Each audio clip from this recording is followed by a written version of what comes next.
Hello, everyone. My name is Peter, and welcome to this preview of an upcoming event put on by portalsofperception.org called Attuning to Your Soul in Times of Change. And it's this coming Saturday, October 12th at 11:30 a.m. Eastern Daylight Time. One of the ideas of this is that a human life is really a multiplicity. We have so many roles we play each day.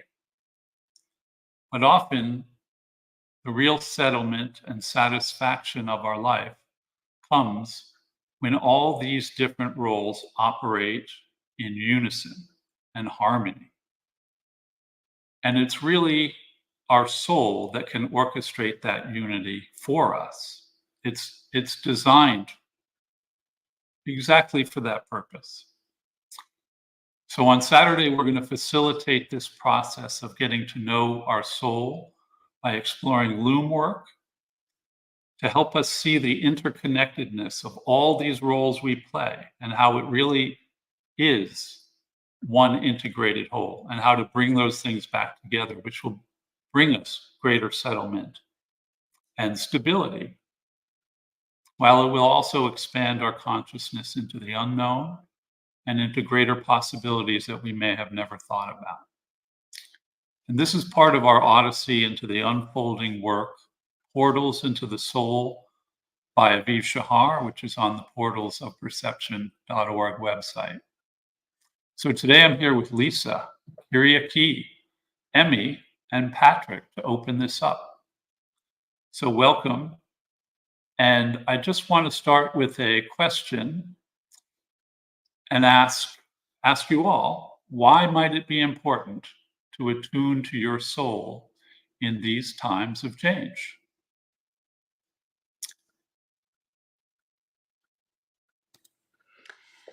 Thanks, Peter. Thanks for that opening. So it's so interesting when you say, when you ask that question, because so many people that I speak to, because I'm really excited about this journey into the soul, the first thing they say, well, what is the soul?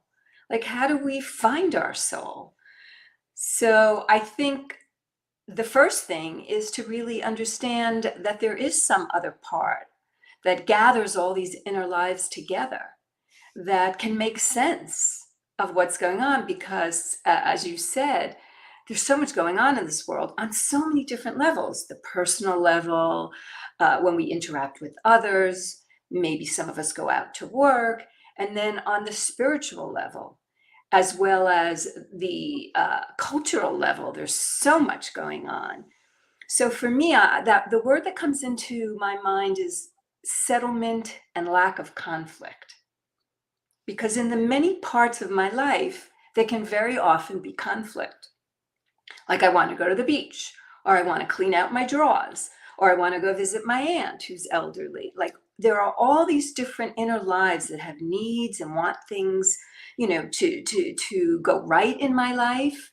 And how do I bring this all together, as we say, with soul orchestration, so that there is a balance and there is an understanding of what this life needs, and knowing that the best part is knowing that there's assistance from something else, something very high, that's given to each human, that can help us manage and orchestrate our lives. Yeah, the best help is right there with us all the time in that sense, which is very comforting. Yeah, very much. Yeah. Also, I'm looking forward to the Saturday event, because in this exploration that we do in the domain of the soul, there are many questions, like what exactly is the soul, as Lisa said, how to find our soul, how to gather our soul, how to tune in, like a chord. If you tune a chord in an instrument, and you have an auto tune, you might need to turn on a little bit. Let's say it's a guitar, You turn it, and suddenly it vibrates, let's say, on a specific note, and you know it's tuned then. And when it's tuned, everything that is in the same note, it resonates as well. So I'm thinking about this relational and communicative aspects of the soul, how the soul adapts in an environment, to the smells, to the temperature, to what other people are saying or feeling, to the general atmosphere. So it's like an auto system with multiple sensors at the same time, beyond our senses, beyond our brain, beyond our consciousness, that um, in a way takes in all these multiple thousand informations from our environment, processes it, and adapts accordingly. So especially the Loom work that we are going to open up more, how to develop this practice, this technology that really offers us many options.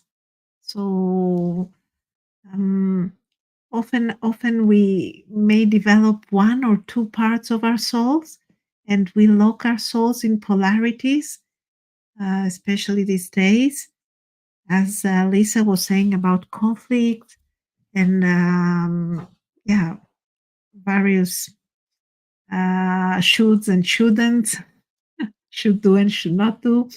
So how really to free ourselves into a bigger multiplicity, a bigger garden, like we are the gardener of our own garden, and we can choose to cultivate many different flowers, where to put them, when to visit which.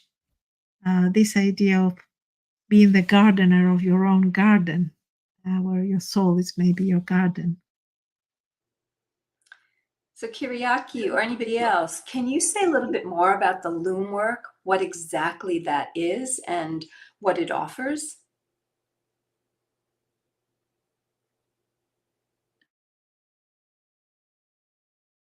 Well, Patrick, do you want to go on that? Sure. A couple things are coming up. I mean, just to go back to that, the very first question of why would we even want to do this or be interested? So it was a revelation for me to think of my soul. It's something that we all have. We're born with it. It's part of the human design. We have a soul. And to think of it as a companion, an orchestrator, and most of all, I think of my soul as intelligent. It's a source of intelligence that can help me understand things that I don't understand. And so, why would we want to have a closer relationship with a part of us that can offer greater intelligence? It's, as you said, we look around today and all aspects of our lives and our worlds, we see conflict, we see chaos, things are breaking down. And sometimes I just don't know how to think about things, how to find some kind of balance in a world where things are so out of balance. And for me, that is what the soul can do if we listen to it and attune to it. It is that companion that can offer us different ways of looking at things. It offers us ideas and inspiration. So for me, our soul is just a source of intelligence that I, for one, desperately can use. And just in trying to think, how do we get through our life? And when so many things are changing. And you asked about some Loom thinking, and that is something that I'm just learning to do myself. I'm trying to figure out, how to work with it. And we called it Loom work, but another way, it's like Loom thinking. It's a different way of thinking about. It could be a problem. It could be anything we're trying to understand. Because normally, if we just rely on our brains, it's just we're linear thinking. One thing happens, then we take one step this way, and we one step this way, and it's a very limited way of trying to find information and knowledge about something. But if we think about things in a loom, we bring in what is connected to these various facts that we bring in. And pretty soon, instead of a linear one line, we have this whole multi-dimensional loom, and we're bringing in all these different dimensions and aspects. And it really just helps us open up how to think. And we have all different ways that it brings in, I guess I keep going back to that different dimensions. It brings in different ways of looking at something and understanding. And for me, it's a way that I can work with the little bit that I know, but suddenly things just open up when we think about things as multidimensional, and we bring in different ways of thinking. So to me, it's loom thinking. And it just is this magical way of opening something up into many different dimensions instead of trying to follow that one-track mind, one line of looking at something.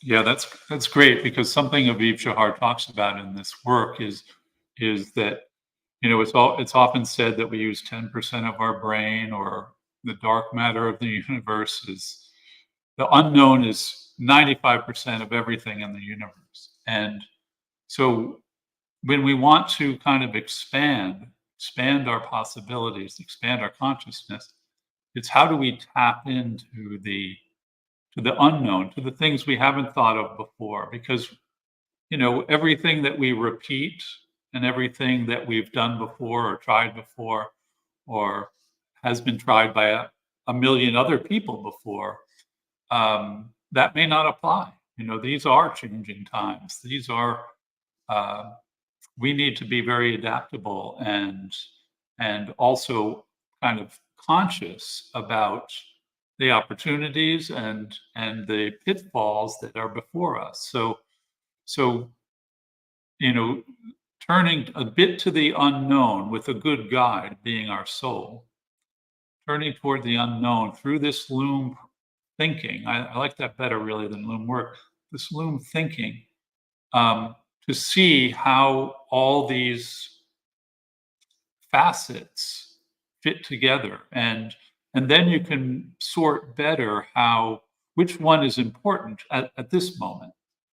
And okay, this is good to know, but I don't need to quite deal with that right now.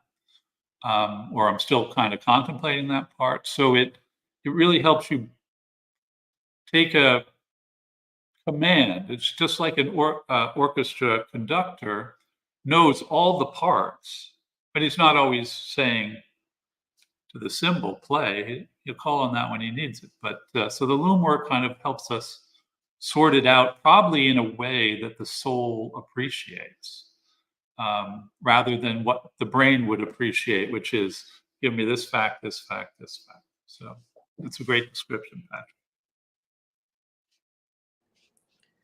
When you say this, Peter, it makes me think of that lovely saying, to gather yourself unto yourself. And we speak about all these many parts and bringing everything into like a harmony and a settlement. How could that not make a life more stable, more relaxed, just more settled? So that sense that there's all these multiple things going on inside of us and outside of us, and to be able to gather them to a place of understanding and settlement. I think it's amazing, quite amazing what this whole proposition is, as we look deeper into our soul and understanding it and gathering unto ourselves. Yes, Lisa, we agree. There was a part in a time in my life that I taught at in an elementary school, and it was a challenge for me. And I made it a little ceremony for myself to always, before I would approach the school, call over to myself, I now gather myself unto myself. And I would repeat it another 2 times. And what it would cause is a settlement, what you were saying, and also deep trust. that the best would come out of me, and that I would pass through this same gate at the end of the day, and knowing all would be well. So it caused in me a trust that there would be a support from inside myself, so that I could do what was needed. Lovely. And Emmy, you bring in this whole idea of trust, how important that is, to trust oneself and to trust that there are things that outside of oneself come to help. But to know, that we can find a place where we can feel all is well. And I know we've talked about this before, but to be able to feel all is well when things are not well, that is the greatest sense of settlement. I know in my own life, when I've had some hardships, some difficult times, it was only then that I could really understand what all is well meant. Because when things are well, then you don't even think about it. It's just you take it for granted. But can you really trust in the fact that all is well when things are not going well? So this whole idea of gathering oneself and trusting oneself, how amazing that you could walk into that school and speak. It's that soul encouragement, that's soul settlement. That's soul connection. And I would also say soul instruction. Can we instruct our soul in a way that can, provide these wonderful outcomes? Wonderful story. Thank you. Yes, and also to bring the element of uniqueness, because our soul also has a uniqueness in each one, and this is also important.